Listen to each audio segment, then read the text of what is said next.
teaching our kids the value of money at an early age, including the difference between a want and a need. I'm still learning. So am I.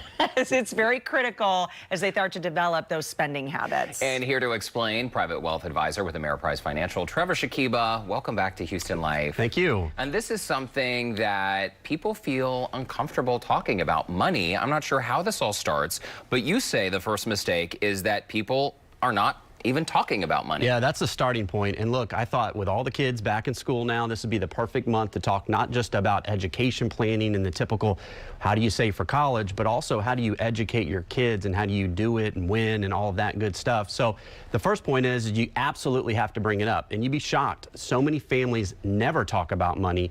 When I was growing up, we never talked about money. I just knew we didn't have very much of it. So the thing we're also going to talk about here is how you do that and how you have fun and make examples, but you got to bring it up, good or bad. And you have to just make it, you know, we live in the app world, right? So we're maybe a lot of times cash money isn't even leaving our hands. So kids are always thinking, well, you have a way of paying for things without actually seeing. Yeah, you swipe a card. Right? Yeah, no, that's exactly right. But there's something going on that they need to learn about behind the scenes. What's really interesting is that there was a study done by Cambridge, which was shocking about how early you need to bring it up. And they said that kids are able to grasp basic money concepts by 3 to 4 years old. And by 7, future behaviors are already starting to establish themselves regarding money. So here's the point. Bad habits are hard to break.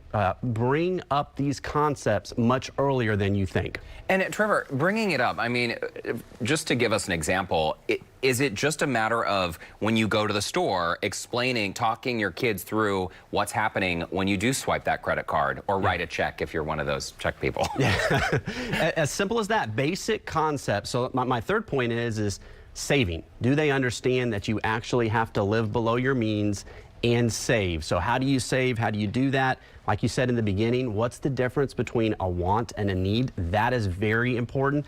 Many adults don't understand that, unfortunately. And here's my other point here, is let them interact. So for TJ, my son, he's really into construction vehicles. So instead of doing a piggy bank, we have a dump truck bank. And then we're putting money in the bank. He gets to see it. And we're having fun. Right. So I was just telling you during the break that Connor started his own little business. He has a dog walking business. Cool. And so he we has a client that wants to pay him in Venmo and not cash, and just because it's easier for people.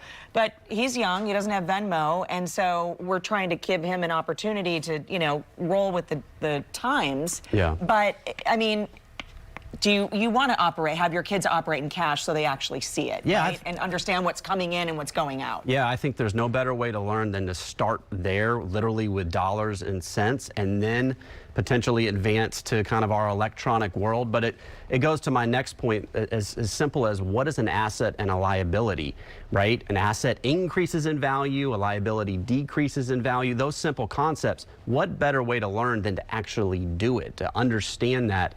Cash flow, those simple concepts that you can get now make a huge difference and impact looking forward. Well, I think also the concept that money can grow over time. For me, learning about interest as a kid, I still remember those lessons from school. Let's talk about time and how important time is, because you've told us 100 times here at Houston Life, the earlier you start saving, the better. Yeah, and so this might be a little bit more of an advanced concept, but the general idea is not. Start as soon as you can, right? The time value of money or compounding interest, that is what builds wealth. I put here that this might be the second most important concept. Beyond, you got to save and live below your means, but the sooner you do it. And like you said, Derek, we've gone through these examples before, but if you just wait 5 or 10 years, that can add up to hundreds of thousands of dollars that you won't have, that you would have had for retirement. Yeah. And so those two concepts, saving and doing it early, are huge. And then like the study mentioned, do it at 3, 4, 5 years old so they can start learning as soon as possible. And it's interesting to me, Trevor, that the conversation doesn't happen because I think it's important for kids to, I mean, even when they get a $5 in their little birthday card or something like that from a, you know, a relative, that it's important for them not to just run out to, you know, blow that somewhere, but to hold on to it. Yeah, so I mean, that's a great point. You know, maybe you put some back, 10% or 20%, try to start teaching them that concept. I think a lot of that just goes back to parents. Maybe they're not quite as educated or they don't feel like they know, but you can really find some really good information out there. Warren Buffett, for example, did a TV series on this that was really, really helpful when I looked at and kind of how do you communicate to kids, because you want them to be good stewards of their money. Absolutely. You're doing them a huge favor by doing so. And for more information on financial planning or to schedule a complimentary initial consultation with Trevor and the Shakiba Group, you can do so at calling 281-724-9917 or visit them online at theshakibagroup.com. Trevor, great to see you.